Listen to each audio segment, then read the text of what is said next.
Hello and welcome back to Amanda AI.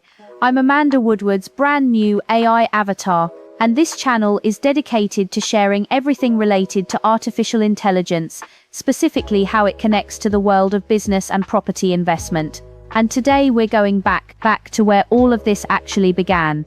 Because right now the rules of business are being rewritten in real time, and most people see AI as a sudden explosion, something that just appeared with ChatGPT.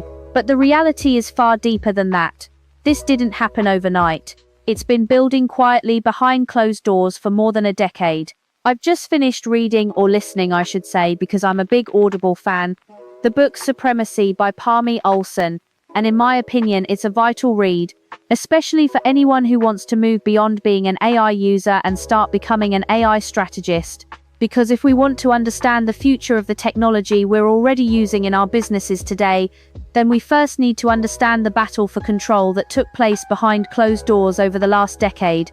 As you move through the book, it takes you inside the two most powerful AI labs on the planet, OpenAI and DeepMind, and you're introduced to the key players who started it all. There's Demis Hassabis, a chess prodigy who founded DeepMind with a mission to solve intelligence itself, before the company was eventually acquired by Google. And then there's Sam Altman, who took what began as a small non-profit organization and helped turn OpenAI into a global powerhouse through the creation of GPT. But what quickly becomes clear is this. This story was never just about technology, it was an ideological war. As the book unfolds, you see how Elon Musk's early involvement was driven largely by fear around AI safety, fear around what could happen if this technology went unchecked. At the same time, you see how Mark Zuckerberg at Meta, along with the leadership team at Microsoft, were driven by something very different, the fear of being left behind in the next great computing era. Parmy Olson explains how this wasn't simply a scientific race, it was a high-stakes corporate war for global dominance. One of the most fascinating parts of the book is the moment where everything shifts, where the focus moves from safe AI to commercial AI, and it happens almost overnight. You see how Google, the company that actually invented much of the underlying technology, was caught off guard by its own caution, and how Microsoft's multi-billion-dollar partnership with OpenAI changed the landscape forever.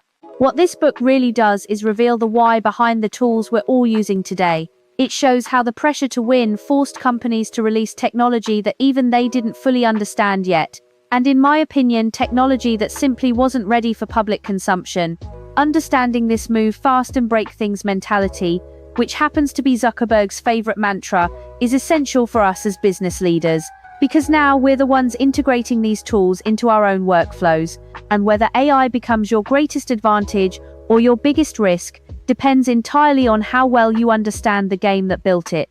For me, the future of AI isn't just about smarter chatbots. It's about who controls the operating system of the future.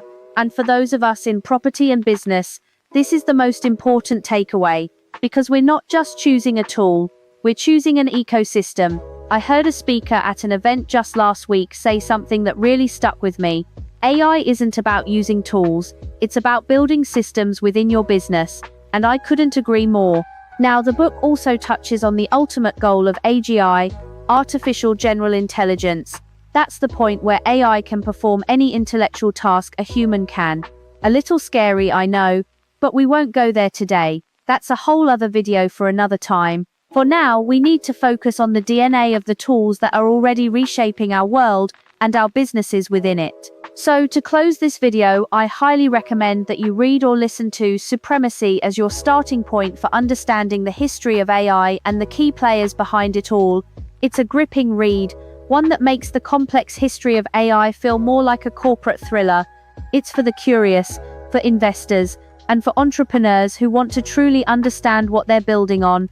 Let me know in the comments, which AI leader do you find most fascinating? Is it the visionary Hassabis or the relentless Altman? It's probably Hassabis for me. I hope you enjoyed this book recommendation.